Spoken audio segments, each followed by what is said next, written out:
नमस्कार, मैं मोंटी राठौड़ और आप देख रहे हैं डीएनएन इंडिया।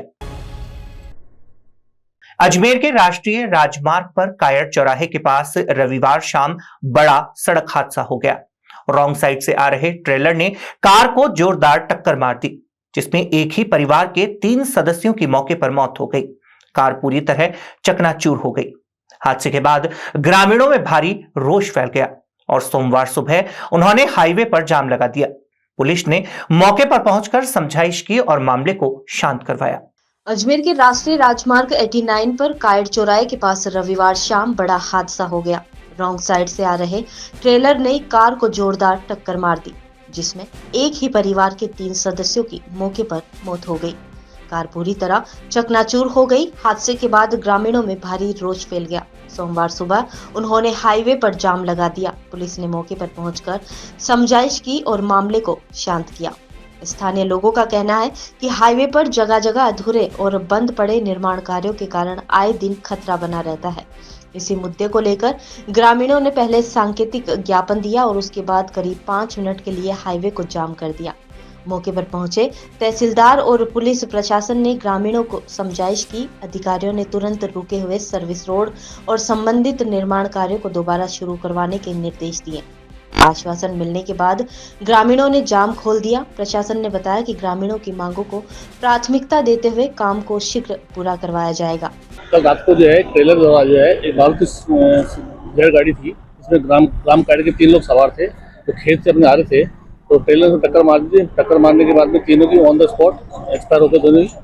तीनों एक ही परिवार के थे, जिसमें एक रामलाल सन ऑफ रामचरण था, जो उम्र 35 साल है, जाति जाट है, और उसी की वाइफ है कांता, वाइफ ऑफ रामलाल, और उसी का एक बेटा मयंक जो 12 साल का था। तीनों की मौके पर ही मृत्यु हो गई थी, जिन्हें रात को ही जेलर हॉस्पिटल ले गया था। मोर्चरी का पोस्टमार्टम होने के बाद आज जो है उनका डेड बॉडी को लाया गया है। गांव में थोड़ा आक्रोश था इसको रोड के सर्विस लेन को लेकर, तो ग्रामीण आंशिक जाम किया था, तो खुलवा दिया गया है। अभी आसपास जाम चालू हो गया है और डेड बॉडी जो अपने ग्रामीण ले गए हैं। सर मांगे क्या थी? मांग इनकी यही है कि जो रोड है इस पर जो है सर्विस रोड बनाई जाए, डिवाइडर रोड बनाया जाए और पुलिया बनाई जाए। कि परिवार के 3 सदस्यों की कल दुर्घटना में इसी हाईवे पर डेथ हुई थी।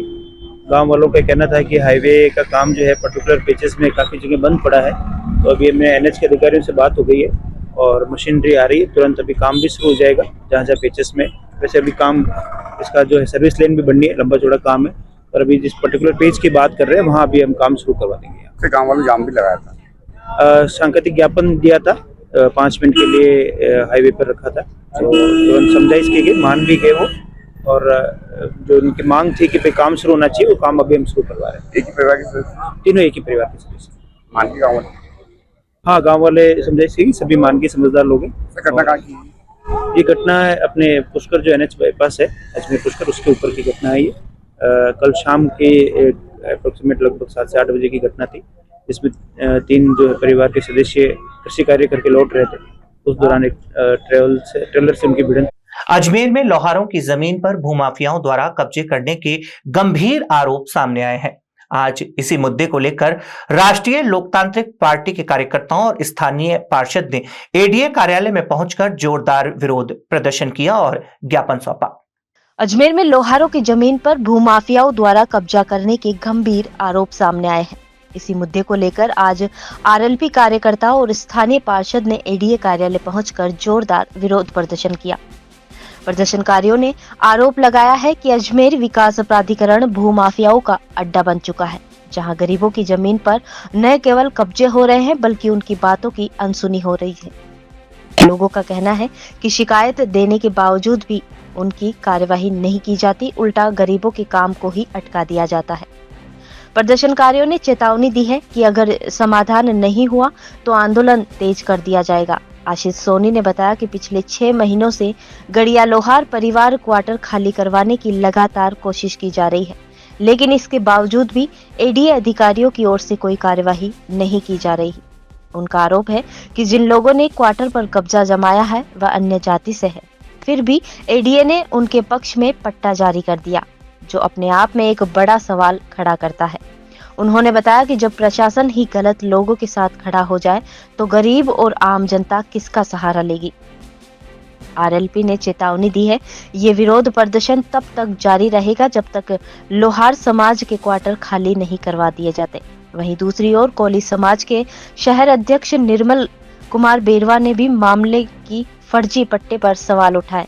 उन्होंने कहा कि जिस क्वार्टर पर विवाद है वह वहां के मूल निवासी के नाम का है, लेकिन कब्जा किसी अन्य महिला द्वारा किया जा चुका है। उन्होंने मांग की है कि एडीए ये स्पष्ट करे कि फर्जी पट्टा आखिर किस आधार पर जारी किया गया है और इसकी पूरी जांच सार्वजनिक की जाए। देखिए, अजमेर शहर में भूमाफियाओं का आतंक चल रहा है। वो खाली एडीए विकास प्राधिकरण अजमेर के थ्रू चल रहा है। यहाँ पर खाली भूमाफियाओं की जगह है, गरीब जनता आती है, उनकी सुनवाई नहीं होती है। पिछले 6 महीनों से हम गाड़िया लोहार के क्वार्टर 13 नंबर क्वार्टर खाली करने के लिए भाग रहे हैं। गजेंद्र सिंह जी ने आश्वासन दिया, गजेंद्र सिंह जी ने फ़ोन करा सचिव साहब को, लेकिन हमारे अभी तक सचिव साहब की तरफ से कोई कार्रवाई नहीं की गई। उल्टा चोर कोतवाल को डांटे, बड़ी शर्म की बात है। इनसे पूछ रहे हैं, इनको कह रहे हैं कि आप शपथ पत्र लिख के दो कि आपका बेटा नहीं था। जो लक्ष्मी रविया उर्फ जो एचएस है अजमेर की, अलवर गेट थाने की, वो एडीए में लेटर देती है कि मेरा नाम लक्ष्मी लुहार, पत्नी श्री महेंद्र लुहार, और सचिव साहब हमको कह रहे हैं वो तो लुहार है, आप प्रूफ करके दो कि लुहार नहीं है। तो हमने उसका आधार कार्ड निकाला, आधार कार्ड में साफ लिखा हुआ है लक्ष्मी राजौरिया प्लस महेंद्र राजौरिया है। इससे बड़ी शर्म की क्या बात है, जहां एडीए प्रशासन ने उसको फर्जी पट्टा अलॉटमेंट कर दिया 13 नंबर वार्ड का, कि उनको पट्टा लेके आई है और एक एप्लीकेशन लेके आई है।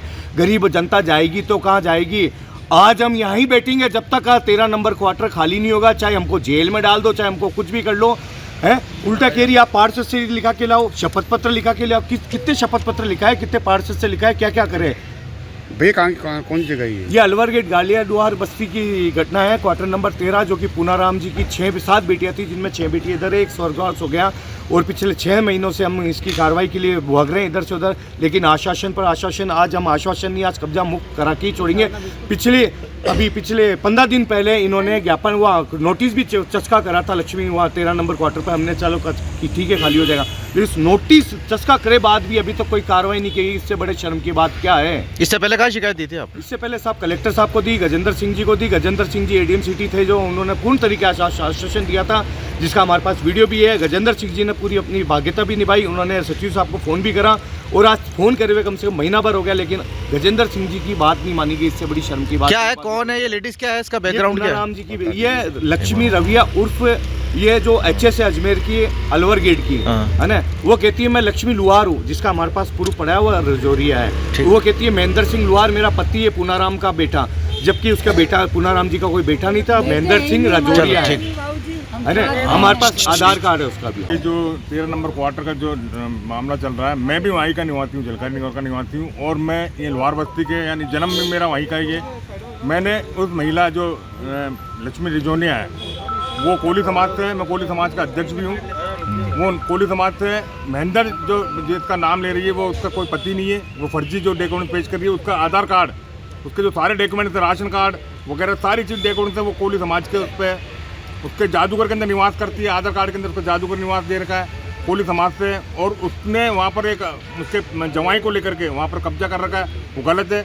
और जो पट्टा बनाया, और ये एडीए ने किस तरीके से पट्टा बना दिया, फर्जी पट्टा बना दिया, यानी इस तरीके गरीबों के मकानों पर कब्जा कर ले, यानी कोई किसी का खाली पड़ा हो तो उस मकान में कब्जा करके, और एडीए उसको पट्टा बना के देगी। किस आधार पर पट्टा बना के दे दिया उसको? पहले तो उसकी जांच होनी चाहिए, और जो जांच के अंदर उन्होंने जो पूरी डॉक्यूमेंट पेश किए हैं, उसके आधार पर जब इन्होंने सचिव साहब ने इनसे मांगा है कि मैं एफिडेविट दो, एफिडेविट दे दिया। मैंने लेटर पैड पे ऊपर लिख करके दे दिया कि ये महिला कुल लोहार समाज की नहीं है। मेरी भी यही मांग है कि इनको आज की तारीख के अंदर ये मकान खाली करा करके दे, क्योंकि ये चारों बहनें ये बेचारी बेघर हो रही है, परेशान हो रही। 6 महीने से इधर बेघर होकर के इधर उधर किसी दूसरों घरों में रह रही है। क्योंकि ये मकान इनके भाइयों को और इनके माता पिता की संपत्ति है। वो अलॉटमेंट इनके पर तो 1972 में मकान, मैं भी वहीं की पैदाइश हूँ, मेरा 73 का जन्म है। मैंने भी वहाँ देखा कि वो पूरा अशोक गहलोत जी ने वो पूरे लोहार बस्ती को मकान अलॉट किए थे, ना कि कोई अदर कोई कोली समाज को या कोई वाल्मीकि समाज को, किसी को मकान नहीं थे। सिर्फ कोली समाज के नाम से को ये वाल्मीकि ये गाड़िया लोहार के समाज के लोगों को ही वहाँ आवंटित किए थे। सम्राट पृथ्वीराज चौहान राजकीय महाविद्यालय में आज योजना मंच 2.0 का भव्य शुभारंभ किया गया, जिसके तहत इस बार कुल 24 विभिन्न प्रकार की प्रतियोगिताएं आयोजित की जा रही है। सम्राट पृथ्वीराज चौहान राजकीय महाविद्यालय में आज योजना मंच 2.0 का भव्य शुभारंभ किया गया। जिसके तहत इस बार 24 विभिन्न प्रकार की प्रतियोगिताएं आयोजित की जाएगी। कार्यक्रम की संपूर्ण मॉनिटरिंग और संचालन की जिम्मेदारी महाविद्यालय के योजना मंच द्वारा संभाली जाएगी।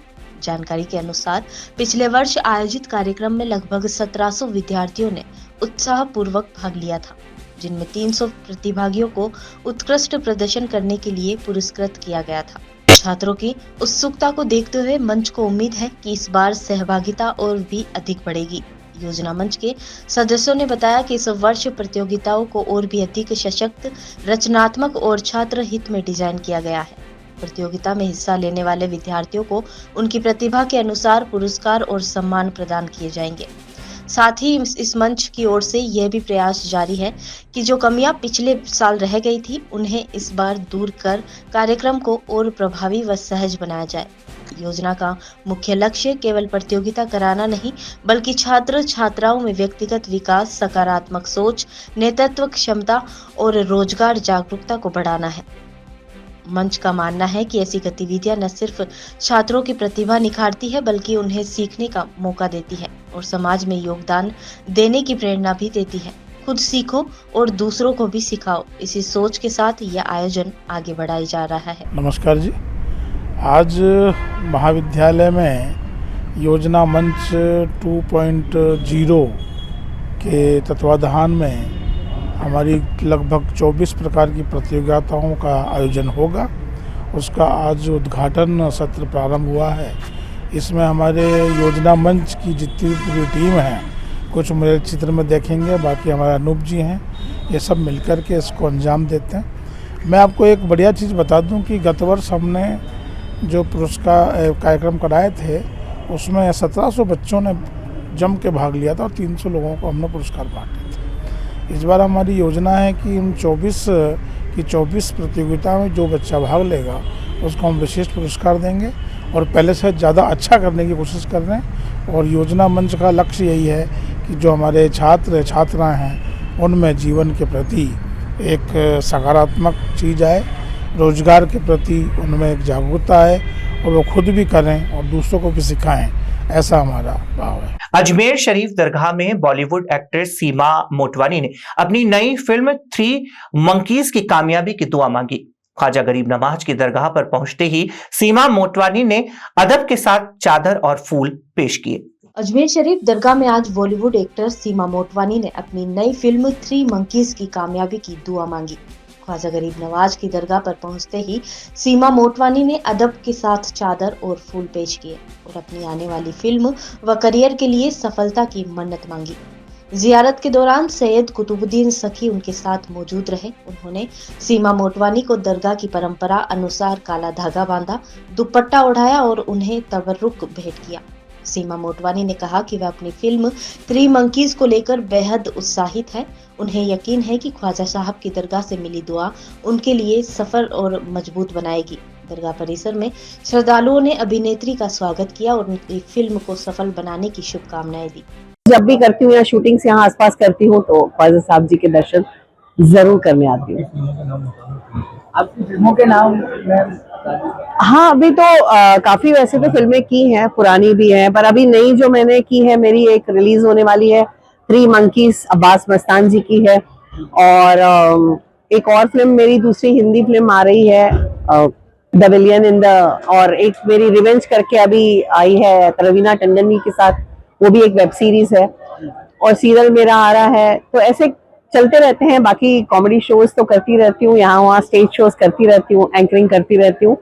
ख्वाजा साहब जी के आशीर्वाद से काम मिलता रहता है और हम करते रहते हैं। मैं जब भी यहाँ आसपास आती हूँ, चाहे वो जयपुर हो, चाहे प्रॉपर अजमेर हो, किशनगढ़ हो, जहाँ भी मेरे इवेंट्स होते हैं, मैं अजमेर जी के यहाँ पे मतलब दरगाह में पक्का आती हूँ, क्योंकि ख्वाजा साहब जी के दर्शन जैसे ही हो जाते हैं, मेरे काम डबल हो जाते हैं। डबल क्या मतलब, अनलिमिटेड हो जाते हैं। तो मुझे लगता है कि मैं आसपास जहाँ भी आऊँ, आज भी जैसे मेरा शाम को इवेंट है जयपुर में, लेकिन मैं जयपुर से सीधा पहले ख्वाजा साहब के दर्शन करने आई हूँ। एंड बस अब इनका आशीर्वाद मुझे मिल जाएगा तो आगे बहुत अच्छे मेरे प्रोग्राम्स जाते हैं। और जो भी मैं मांगती हूँ, बाबा को पता है, वो खुशी खुशी दे देते हैं। यहाँ रुकते हैं एक छोटे से ब्रेक के लिए, जल्द हाजिर होंगे खबरों के नए सफर के साथ। कैंसर बीमारी ही ऐसी है, चिंता तो होगी ना। लेकिन अब अपनी चिंता को बदलो विश्वास में, क्योंकि आदिनाथ कैंसर मेडिसिटी में है रेडियोथेरेपी, कीमोथेरेपी और कैंसर सर्जरी के उपचार के साथ आधुनिक सुविधाएं भी। विजिट करें आदिनाथ कैंसर मेडिसिटी एट चाची आवास अजमेर।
अजमेर में जिला बार एसोसिएशन की कार्यकारिणी की महत्वपूर्ण बैठक आज आयोजित की गई। बैठक में सभी पदाधिकारी गण मौजूद रहे और आगामी वर्ष 2025-2026 के चुनाव को लेकर विस्तृत चर्चा की गई। अजमेर में आज जिला बार एसोसिएशन की कार्यकारिणी की महत्वपूर्ण बैठक आयोजित की गई। बैठक में सभी पदाधिकारी गण मौजूद रहे। आगामी वर्ष 2025-26 के चुनाव को लेकर विस्तृत चर्चा की गई।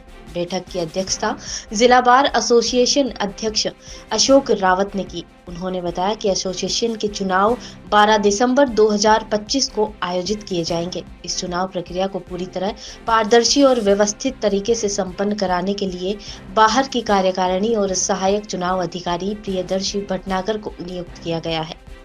अध्यक्ष रावत के अनुसार चुनाव संचालन के लिए लगभग 40 सदस्यों की विशेष टीम बनाई गई, जो मतदान से लेकर परिणाम तक संपूर्ण प्रक्रिया को संभालेगी।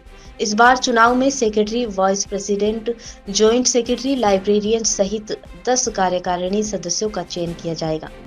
बैठक में चुनाव तैयारियों के साथ साथ कुछ पुराने और लंबित मुद्दों पर भी गंभीरता से चर्चा की गई, ताकि आगामी कार्यकाल में संगठन को और मजबूत तथा पारदर्शी दिशा मिले। जिला बार एसोसिएशन ने स्पष्ट किया है कि चुनाव प्रक्रिया शांतिपूर्ण, निष्पक्ष और व्यवस्थित रूप से करना उनकी प्राथमिकता है और इसके लिए सभी तकनीकी व प्रशासनिक व्यवस्थाएं समय से पूरी कर ली जाएगी। आज हमारी जिला बार एसोसिएशन अजमेर की कार्यकारिणी की जो बैठक रखी गई है, उसमें हमारे समस्त पदाधिकारीगण के साथ में जो आगामी 2025-26 जिला बार एसोसिएशन अजमेर के जो होने वाले हैं उनको लेकर के, और आज हम सब लोगों ने मीटिंग रखी।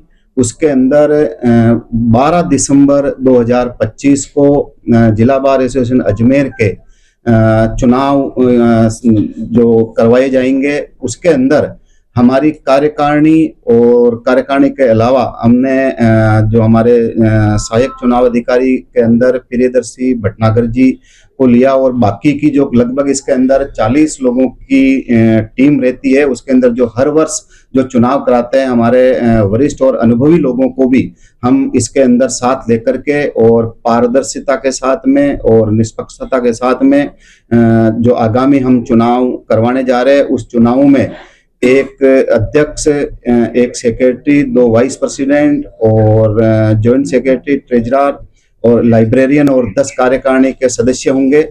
और उसके अलावा जो और बाकी काफ़ी 2-3 मुद्दे और भी थे, उनको भी हमने डिस्कस किया है। निश्चित रूप से मैं जिला बार एसोसिएशन के समस्त लगभग 2000 अधिवक्ताओं को धन्यवाद दूंगा कि आपने हम कार्यकारिणी को चुन करके भेजा और निश्चित रूप से हम पूरी कार्यकारिणी ने ईमानदारी के साथ में, पारदर्शिता के साथ में, जितना हमारे में जो शक्ति भगवान ने दी, उस शक्ति के साथ में हम लोगों ने जो भी कार्य हमारे एडवोकेट अधिवक्ता हितों में करने की जो हमने प्रयास किया, उनके द्वारा जो भी समय समय पे दिए गए सुझाव हो, चाहे अधिवक्ता हितों को लेकर के, चाहे आंदोलन हो या और भी अन्य सुविधाओं को लेकर भी हमारी कार्यकारिणी ने भरसक प्रयास किया।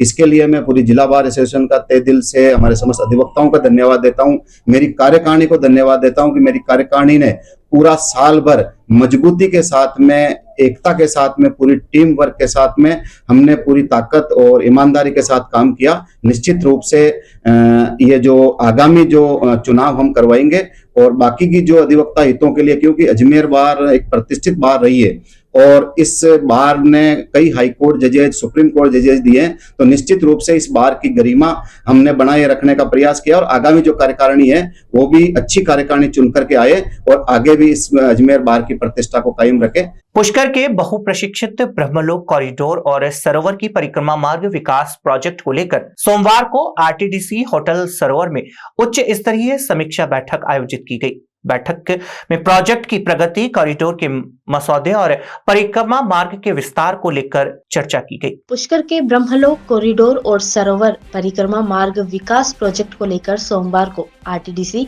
होटल सरोवर में उच्च स्तरीय समीक्षा बैठक आयोजित की गई। बैठक में प्रोजेक्ट की प्रगति और परिक्रमा मार्ग के विस्तार को लेकर विस्तृत चर्चा की गई। इस महत्वपूर्ण बैठक में प्रदेश के कैबिनेट मंत्री सुरेश सिंह रावत, राजस्थान धरोहर संरक्षण प्राधिकरण के अध्यक्ष ओमकार सिंह लखावत, जिला कलेक्टर लोकबंधु, एडीए आयुक्त, नगर परिषद आयुक्त जनार्दन शर्मा, पर्यटक विभाग के संयुक्त निदेशक व उप निदेशक सहित कई वरिष्ठ अधिकारीगण मौजूद रहे। पुष्कर विकास परियोजना की उच्च स्तरीय बैठक में कैबिनेट मंत्री सुरेश सिंह रावत ने बताया कि मुख्यमंत्री ने पुष्कर जनता की मांग के अनुरूप इस बड़े प्रोजेक्ट की घोषणा की है। उन्होंने परियोजना को आगे बढ़ाने में अहम भूमिका निभाने के लिए राजस्थान धरोहर संरक्षण प्राधिकरण के अध्यक्ष ओमकार सिंह लखावत का आभार व्यक्त किया। मंत्री रावत ने कहा कि प्रस्तावित योजना के तहत ब्रह्मलोक कॉरिडोर, सरोवर परिक्रमा मार्ग के चौड़ीकरण, सौंदर्यीकरण और तीर्थ सुविधाओं के आधुनिकीकरण पर अहम फैसले लिए जा सकते हैं। अध्यक्ष ओमकार सिंह लखावत ने बताया कि अधिकारियों व विभाग के साथ मिलकर पुष्कर के समग्र विकास पर विस्तृत चर्चा की गई है। उन्होंने कहा कि विकास में किसी भी तरह की एकांगी दृष्टिकोण नहीं अपनाया जाएगा, इसलिए जनप्रतिनिधियों, स्थानीय लोगों से सुझाव लेकर आगे की रूपरेखा तैयार की जा रही है।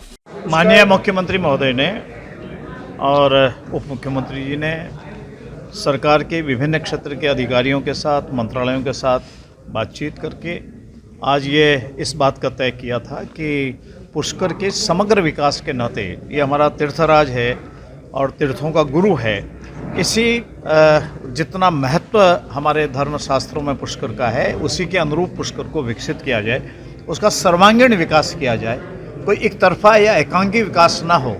उस नाते आप सबकी राय जानने के लिए, यहाँ के नागरिकों का, यहाँ के जनप्रतिनिधियों की राय जानने के लिए एक हमारे पर्यटन विभाग के माननीय राजेश जी को इस बात के लिए किया था। आप यहाँ पधारे, आप सबकी आज राय और सुझाव आए हैं और जो सुझाव और राय आए हैं उसका एक प्रतिवेदन बना करके आप सरकार के सामने रखेंगे और उसके स्वीकृति के बाद यहाँ शुभारंभ काम का होगा। मैं माननीय यहाँ के क्षेत्र के विधायक भी हैं, हमारे मंत्री हैं, मैं सुरेश जी रावत साहब से कहूँगा कि वे इस अवसर पर अपनी बात करें।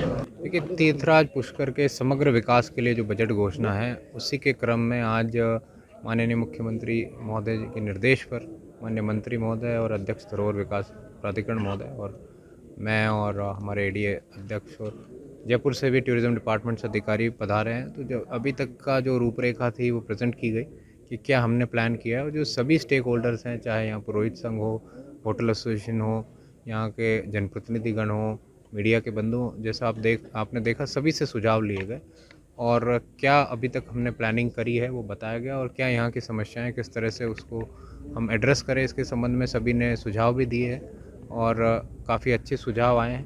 जैसा आप जानते हैं कि टूरिस्ट का यहाँ पर या जो श्रद्धालु आते हैं उनका नंबर काफ़ी बड़ा है। पिछले कुछ सालों में लगभग 3 साल में लगभग तिगुना ये नंबर हो गया है। तो उसी को देखते हुए किस तरह सुविधाएं विकसित की जाए उसके लिए हमने चर्चा की है और यही प्रयास है कि माननीय मुख्यमंत्री जी के निर्देशानुसार तीर्थराज पुष्कर का समग्र विकास किया जाएगा और जो भी आवश्यक सुविधाएं हैं या जो भी हमारे कंस्ट्रेंट्स हैं उनको एड्रेस करते हुए तेलंगाना राज्य और आवाम की खुशहाली के लिए आज अजमेर शरीफ दरगाह पर चादर पेश की गई। हजरत ख्वाजा गरीब नवाज की दरगाह पर यह अकीदत भरी चादर सूफी खानकाहों और दरगाहों के प्रतिनिधि बंदे शाह दरगाह के सैयद मुइनुद्दीन ने पेश की। अपने प्रतिनिधि मंडल के साथ उन्होंने मजार शरीफ पर तेलंगाना राज्य में अमन, चैन, भाईचारे और देश की सलामती की दुआ मांगी। तेलंगाना राज्य आवाम की खुशहाली के लिए आज अजमेर शरीफ दरगाह पर चादर पोशी की गई। हजरत ख्वाजा गरीब नवाज रहमतुल्लाह अलैहि की दरगाह पर यह अकीदत भरी चादर सूफी खानकाहों और दरगाहों के प्रतिनिधि बंदे शाह दरगाह के सैयद मोइनुद्दीन ने पेश की। अजमेर प्रतिनिधि मंडल के साथ उन्होंने मजार शरीफ पर तेलंगाना राज्य में अमन, चैन, भाईचारे और देश की सलामती की दुआ मांगी। सैयद मोइनुद्दीन ने बताया कि अजमेर शरीफ देश का सबसे बड़ा धार्मिक स्थल है, जहां हर धर्म और जाति के लोग अपनी मुरादें लेकर आते हैं। इस मौके पर हैदराबाद से मोहम्मद फरीद, मोहम्मद कदीर, बरेली शरीफ से मास्टर अफसर अली खान और अहसन रजा खान भी मौजूद रहे। खुशी के लिए नहीं, सरकार तेलंगाना की खुशी खुशहाली के लिए, सबकी मोहब्बत इत्तेफाक के लिए तेलंगाना की तरफ से हमारे मोदी साहब के वसीले से गरीब नवाज के बारगाह में चादर पेश करी और दुआएं खैर करी। हर हमारे हिंदुस्तान में अमन अमान रहे, सब में मोहब्बत इत्तेफाक रहे, सब जगह के लिए खुशहाली के लिए कि हमारे हिंदुस्तान को किसी भी नजर बद से बचाए अल्लाह ताला, और सब में मोहब्बत इत्तेफाक अता फरमाए। यही दुआ हमने गरीब नवाज की बारगाह में पेश करके और चादर और लंगर पेश किया हमारे मोदी साहब ने तेलंगाना से आकर। तेलंगाना वालों की तरफ से बाबा की बारगाह में चादर पेश किए। सरकार कबूल फरमाए, मुश्किल कुशाई फरमाए, हाजत रवाई फरमाए और हम सब की हाजिरी को कबूल और मकबूल फरमाए। बगैर दाबे बला उफ्तादा कश्ती ज़ईफ़ान व शिकस्तारात कुश्ती बहक के ख्वाजा उस्मान हारूनी सरकार मदद कुन या मोइनुद्दीन चिश्ती या मुश्किल कुशा मोइनुद्दीन अलमदद या हाजत रवा मोइनुद्दीन अलमदद। ये ऐसी बारगाह यहाँ हिंदू, मुसलमान, सिख, ईसाई हर मजहब और मिल्लत के लोग आते हैं। हम सब के लिए दुआ करते हैं सरकार सबको अपनी हिफ्ज़ व अमान में रखे, अपने दामन करम के साए में रखे, वो सबकी हिफाजत फरमाए, सबकी मुश्किल कुशाई फरमाए, सबकी हाजत रवाई फरमाए। बहक के ला इलाहा इल्लल्लाह। खबरों के सफर में अभी सिर्फ इतना ही, फिर हाजिर होंगे खबरों के नए सफर के साथ। तब तक के लिए दीजिए इजाजत। नमस्कार।